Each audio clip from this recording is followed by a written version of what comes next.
Lesson number 6, Nehemiah chapter 1. Lesson 6, Nehemiah chapter 1. As we begin, I'd like to ask Joshua Richardson to lead us in a word of prayer.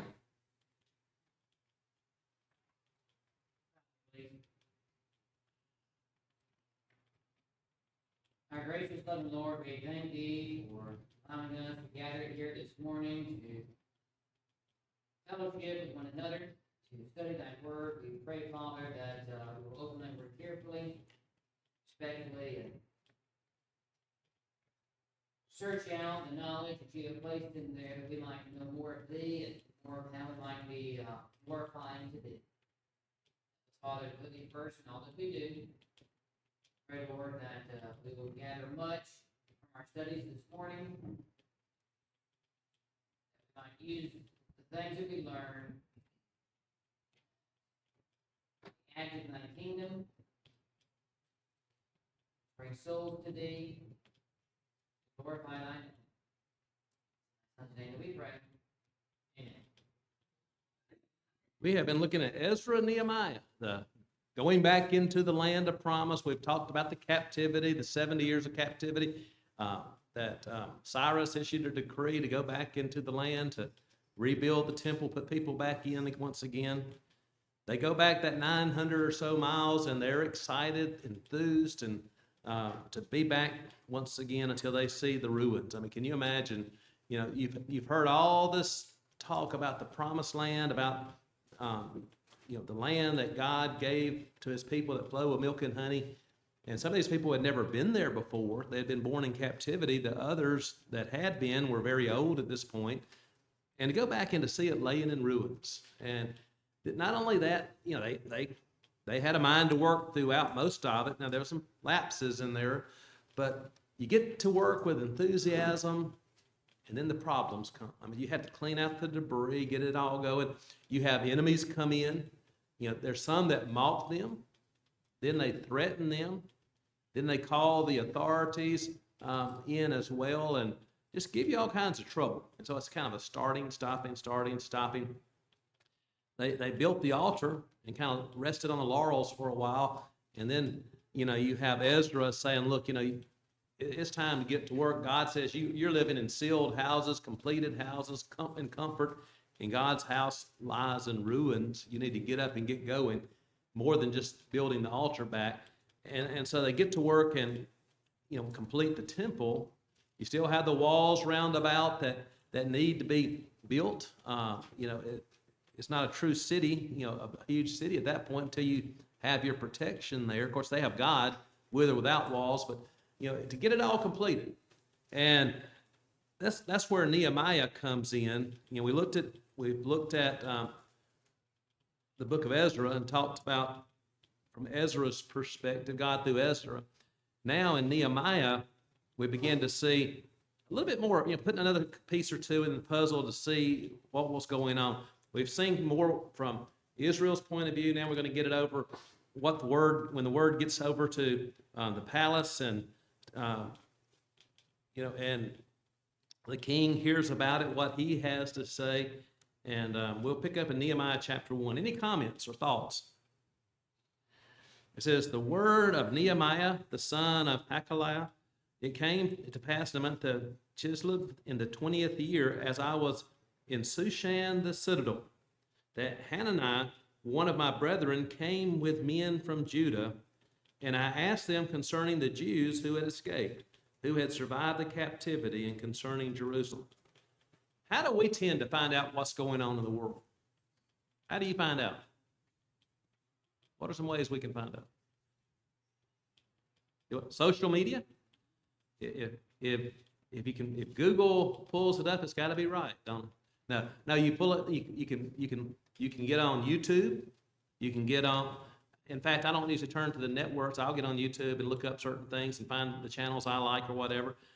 You can get on Facebook and you can see, you want the news. It's one thing. You can turn on some of the local channels and get some of the local news, or you can pull up online. It's great access. I mean, you can pull up around the world what's going on, and almost instantly or within just a minutes of something happening around the world, you can read about it or see pictures from it or even video.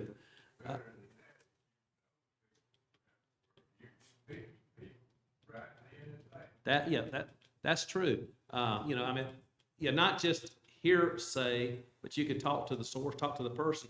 If you want to find out about someone, we have certain missionaries that will contact us, and I have, as I talked about before, I have FaceTime around the world immediately. When our children were on mission trips, they finally admitted after they'd been there for a week or two, hey, it don't cost anything for us to get online. I mean, just a shilling a minute, I think it was, which is not much, to get online, and we can, it wasn't FaceTime. There's another one that's like FaceTime, but anyway, Skype. They could Skype with us, and I was like, thanks for telling us that after you've been there over a week, But anyway, maybe they missed us a little bit. But it's just amazing what we get. And I say that to say this. Times were different back then. I mean, you would know what's going on maybe right around your community. You might hear pretty soon if it's in your city or the surrounding area. But you separate yourselves by 900 miles. It takes a while. Even if you take a messenger that's going full speed on a horse or chariot, riding full speed, it's going to take a while to get from one place to the other for the news to get back. So when they sent those letters that we talked about before, they send a letter 900 miles, then they have to wait for the king to make up his mind, send a letter back in response. It takes quite a while for those things to happen. And so here's Nehemiah. He gets word back from Israel. He gets word back from Jerusalem, and he's excited because, any news you can get is exciting news. And he's one of my brethren. I mean, here's Nehemiah, a Jew, and he's excited to hear from one of his brethren. And so I said, how about the Jews who escaped? How about the ones that went back home? How are they doing? Concerning Jerusalem. Well, he's hoping to hear good news, I'm sure, because God would bless them and be with them and they'd prosper. And they said to me, the survivors who are left from the captivity in the province are there in great distress and reproach. That's not very positive, is it? I mean, distress and reproach. Have you ever been in distress and reproach? I mean, it's not a good situation when the pressure is just kind of on you, and the insults are flying, or just you're being despised. That's not a good feeling. You kind of just feel the pressure. And I'm sure as Nehemiah heard those words, he could feel it as well. And then not only that, the wall of Jerusalem is also broken down, and its gates are burned with fire. Some of those may not have realized how desperate the situation was. Have you ever got into something, people will buy a house and they'll say, okay, it needs a little repair, but they really don't get it inspected properly. They get in there after they buy the house and realize, oh, it's got to pretty much be totally rebuilt. I mean, everything. Or in some cases, they may find out it's beyond repair. And that's, you realize I've gotten in maybe over my head on something. And here he's saying, the walls are broken down, the gates burned with fire. In other words, there's no protection. And so it was when I heard these words. If you care about those people, probably knew some of the people, and you're a man of God that is excited about being back in the land again, what would you do if you really cared? Probably what he did. He said, I sat down and wept and mourned for many days. I was fasting and praying before the God of heaven. So, what was his attitude at this point? Do what? What'd you say? Oh, I thought you said something. I thought you had some words of wisdom there, but okay. No, he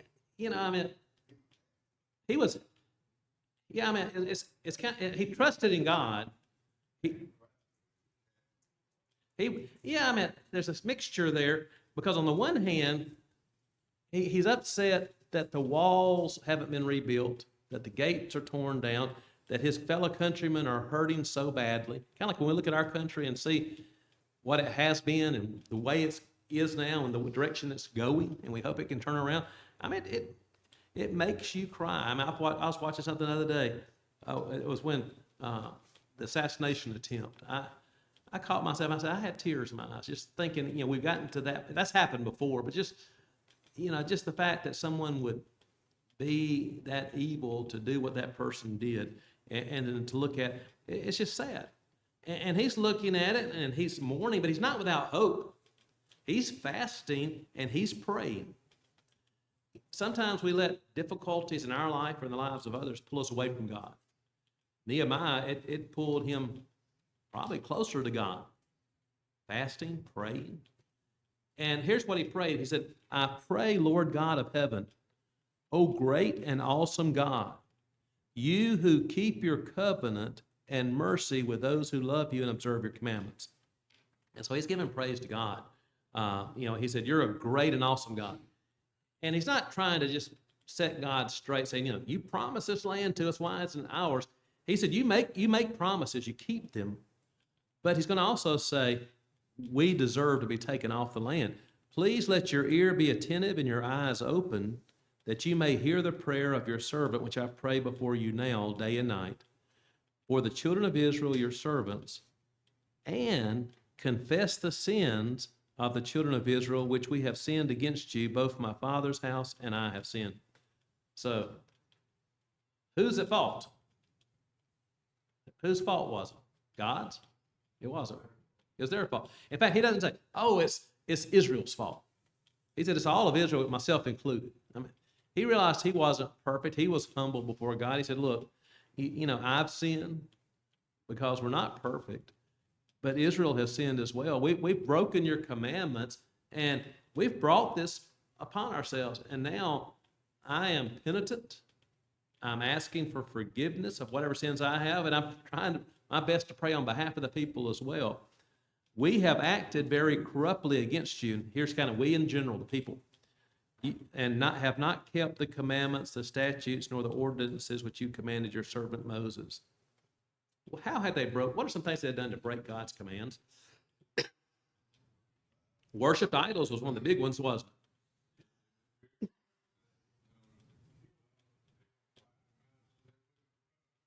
They began at the very beginning. God told them to wipe all those people out. And they got to a certain point, they thought, hey, enough's enough. We don't need to get the rest of these out. And they were a thorn in their side. God used them as a thorn in their side because they never got rid of them to begin with. When God tells you to get rid of something, you get rid of it. And they did not completely, and that came back to haunt them. As you said, they got into idolatry, being influenced by those. What else?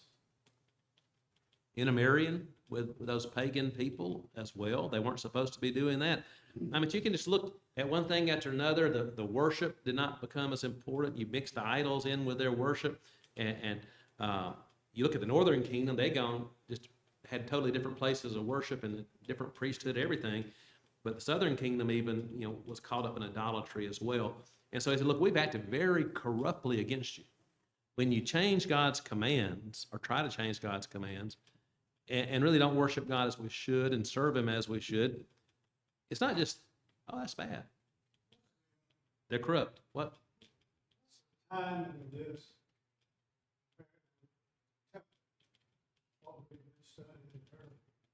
Okay, this is going to be, I'm trying to remember now. In fact, it's going to be 4 months period in this to begin with, but they've already been through and I forgot the exact date. I had that just a minute ago, where it said something about how long they had been, because they had gone through about 13 years. I think it's 13 years, by the time they got the temple completed. I mean, yes, that's my. But they built the altar, then it sat there forever, for years, and then they finally said, Ezra came in. The people had a mind to work, and they got to work and built the temple. They finished the temple, but now there's still probably some finishing touches that need to be put on that, but the wall needs to be rebuilt at this point. So yeah, you're looking at, I'm wanting to say 10 to 13 years, about 13 years, and I may be remembering from a different, I think it's about that.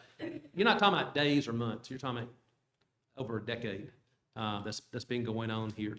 And so, it's kind of funny, you pull it, when we go back and forth to Auburn sometimes, we've gone over there shopping, we stay at Chihuahua overnight, and I noticed one of the exits there has this gas station. I don't know if you noticed that gas station. It's been there for 8 years, I think. They built it. It's going to be a really nice looking one, about halfway to Auburn, and it's been sitting there.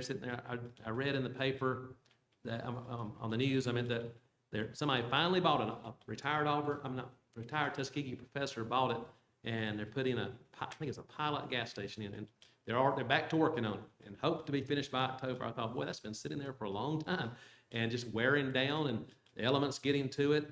But now it's finally being complete. I mean, they started with zeal, finished with zeal, but in the middle was a lot of waiting around for whatever. I don't know what held it up, but with this, what held up the people doing it? It was the enemies out there. It was the discouragement that was there.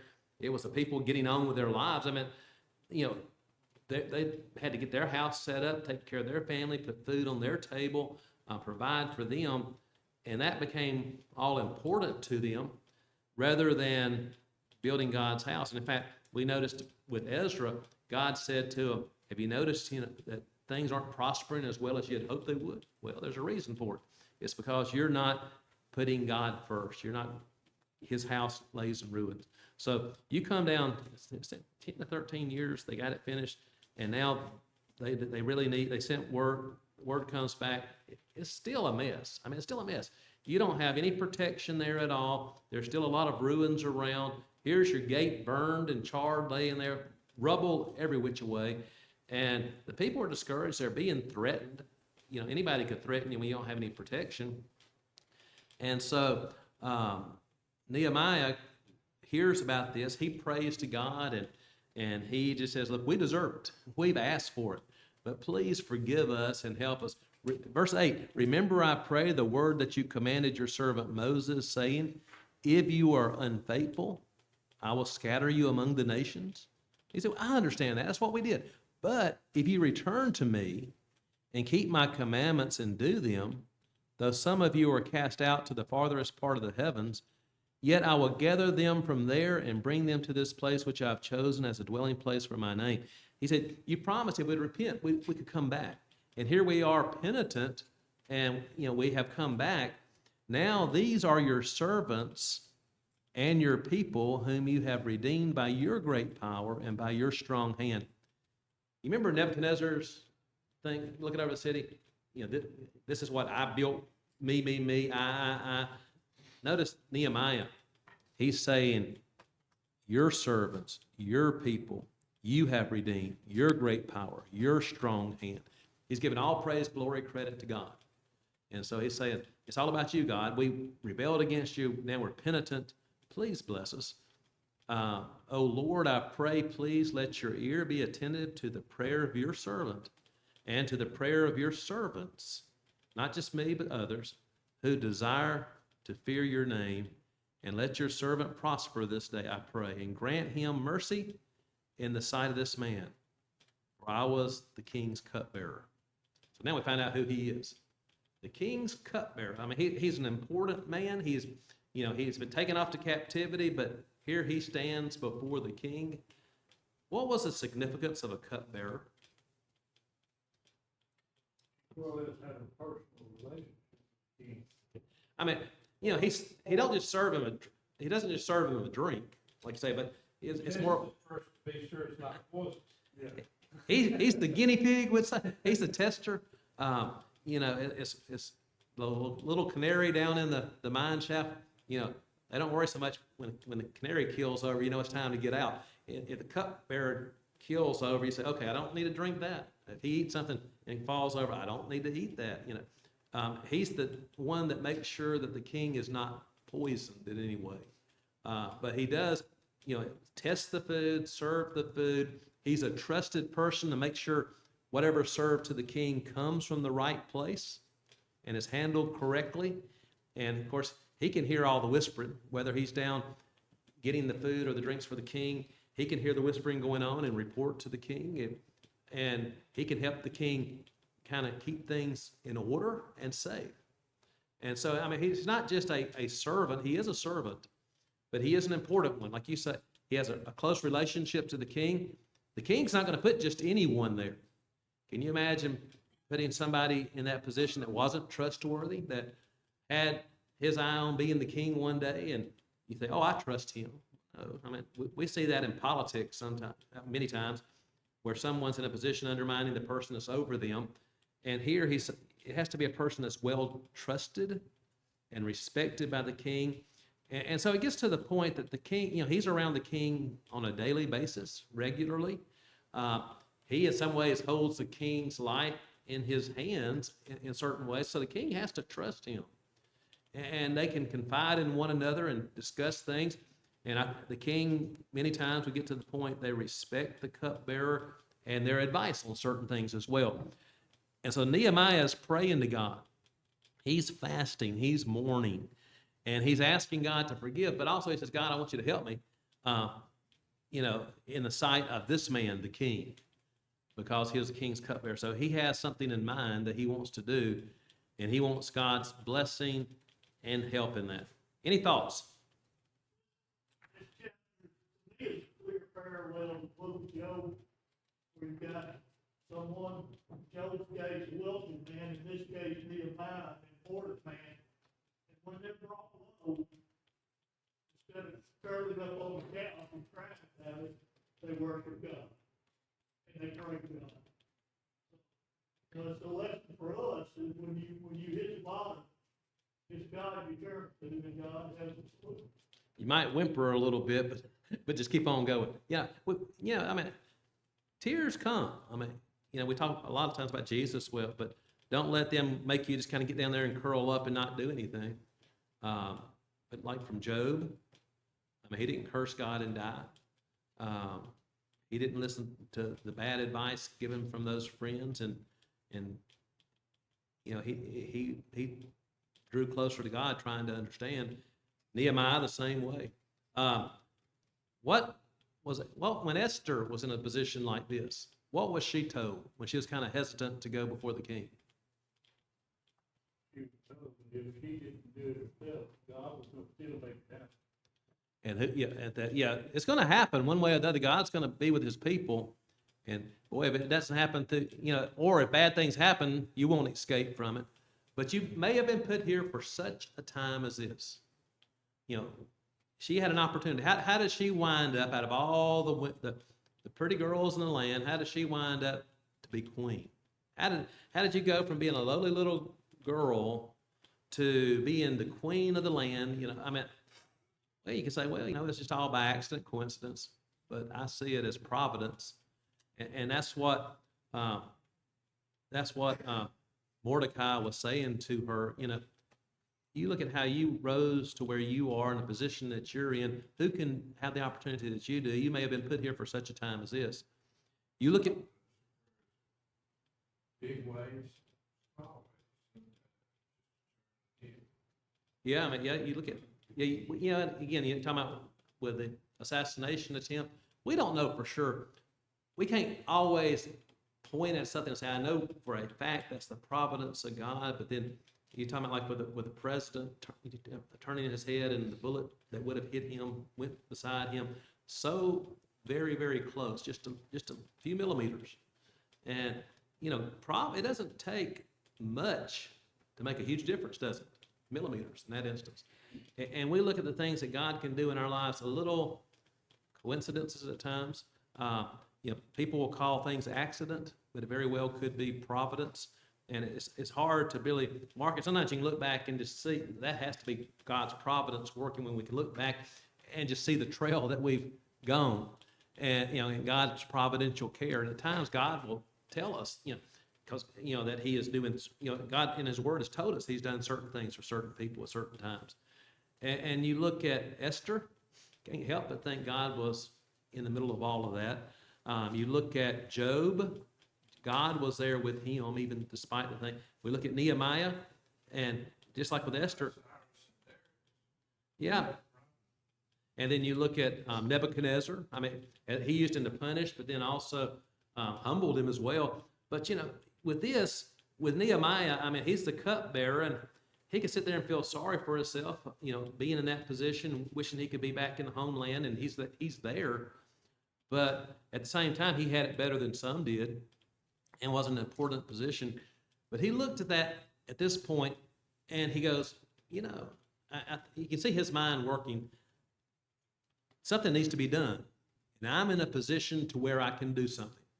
And he begins with prayer, and he does wait a while. I think it's some 4 months later, if you look at the months that are given there, before he actually approaches the king.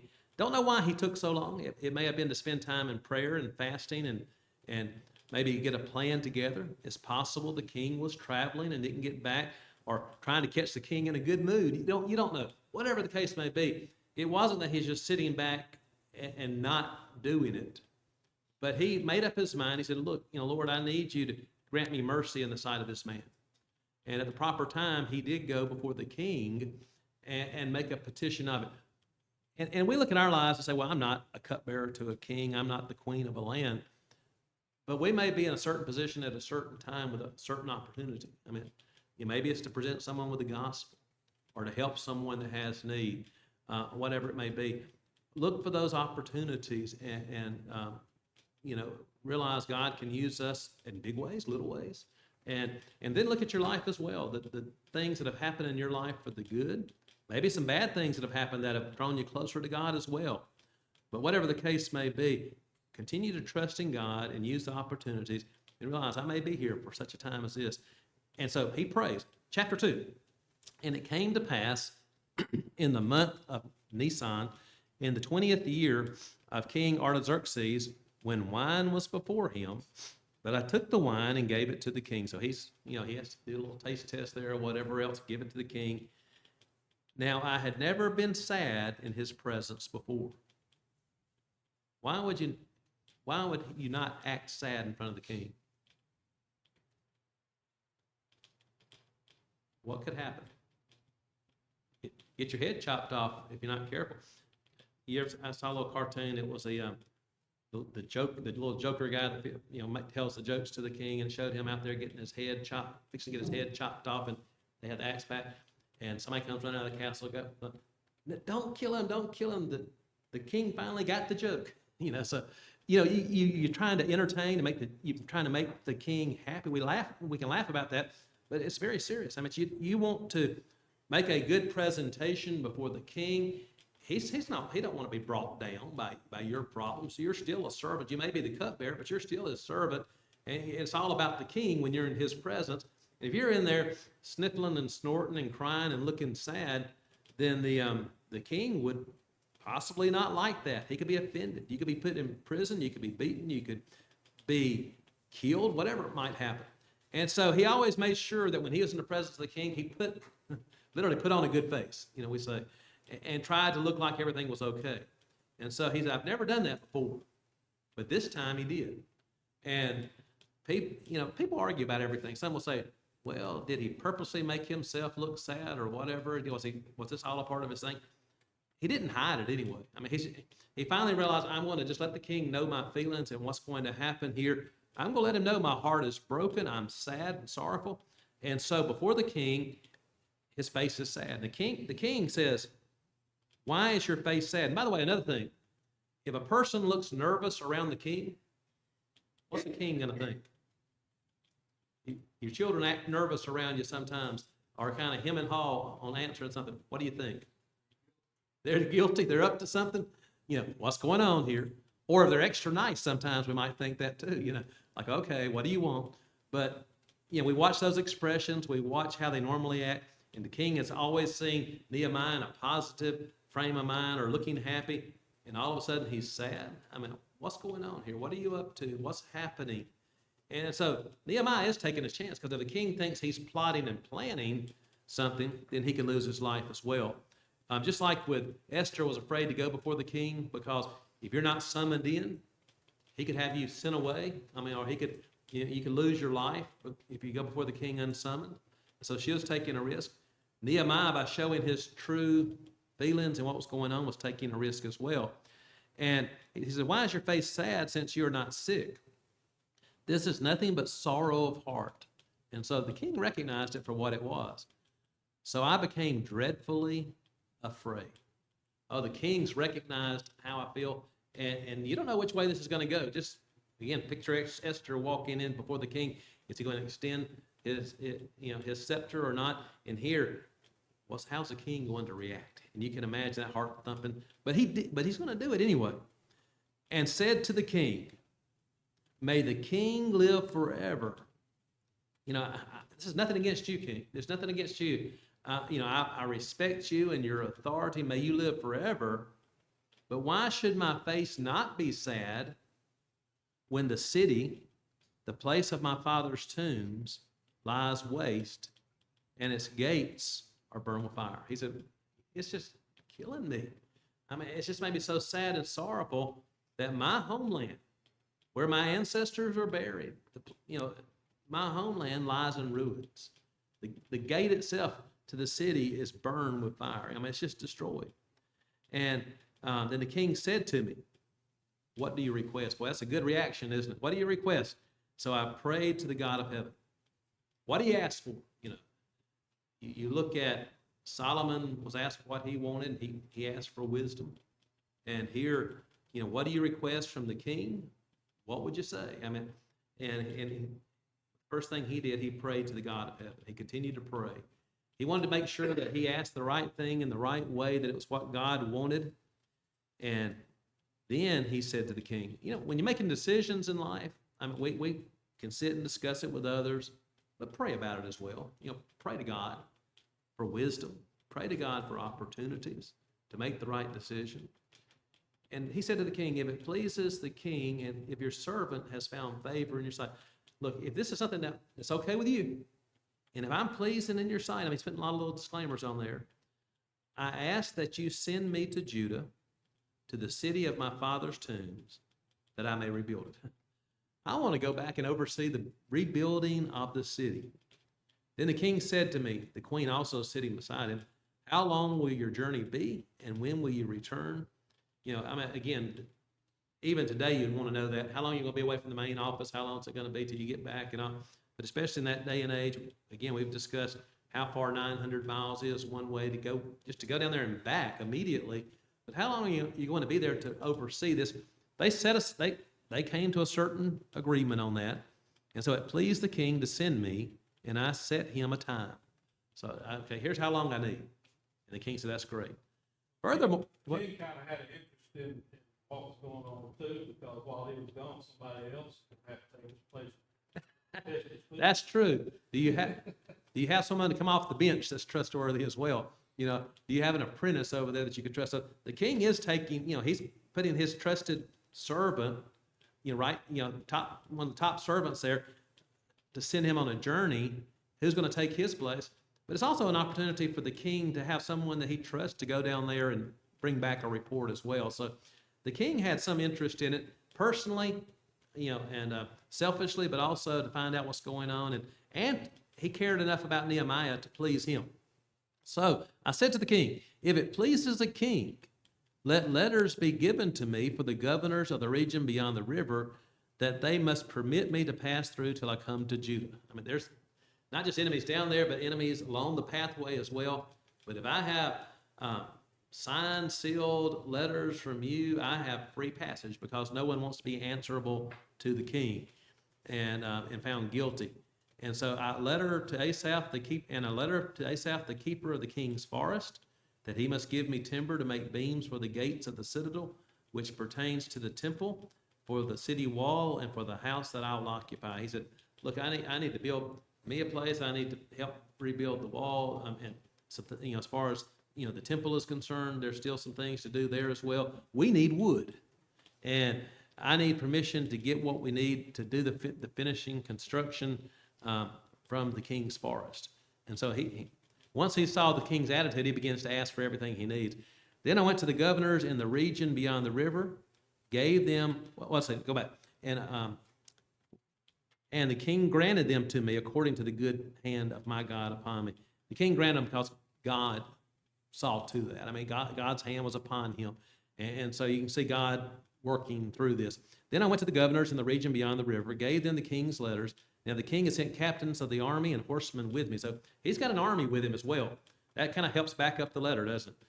When Sanballat the Horonite and Tobiah the Ammonite official heard of it, they were deeply disturbed that a man had come to seek the well-being of the children of Israel. Here's someone sent from the throne, before the throne of the king, and he's concerned about Israel rebuilding.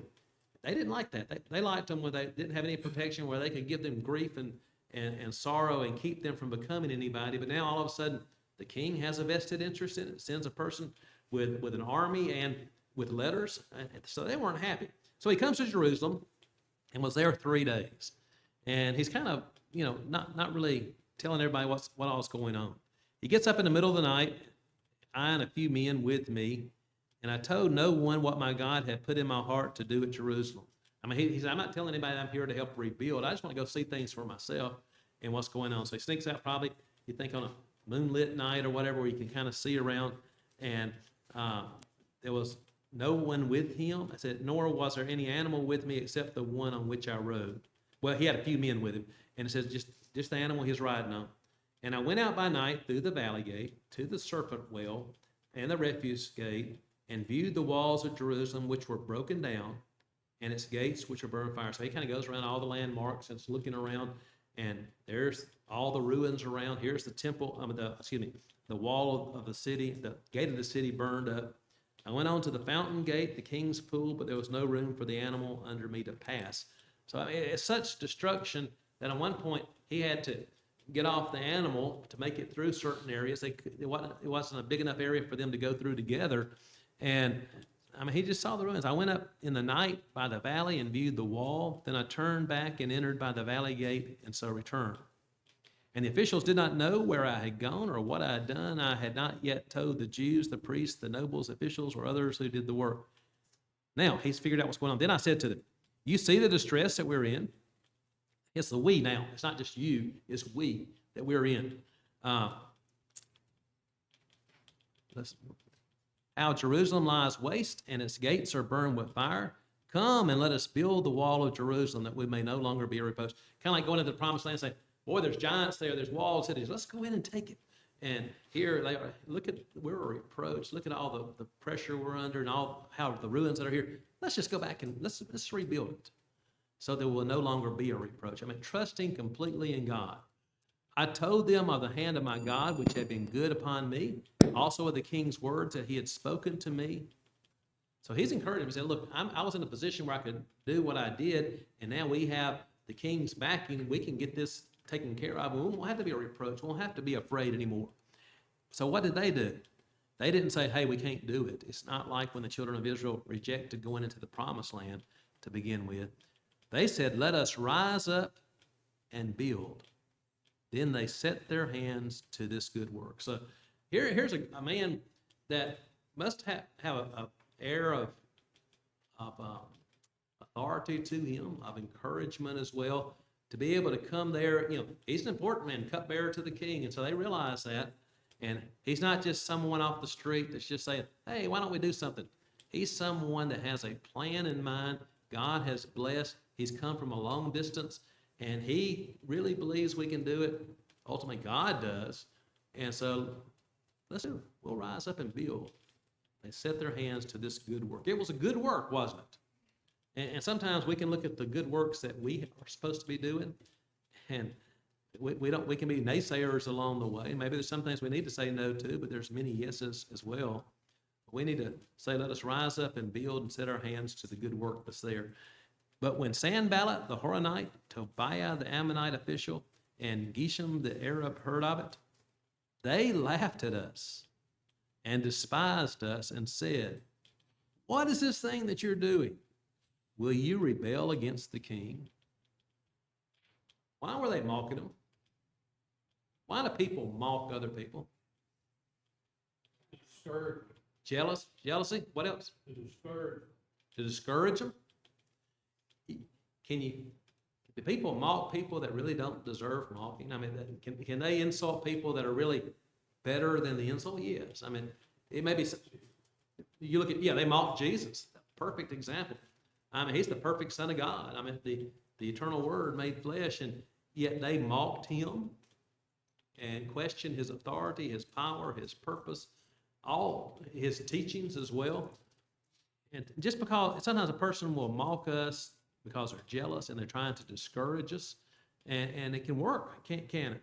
When enough people laugh at us or ridicule us or give us grief, you finally say, I don't want to put up with this anymore. And you just kind of give up or give in. Do what? It's a psychological game. Psychological game. Many wars are won or lost before they even begin.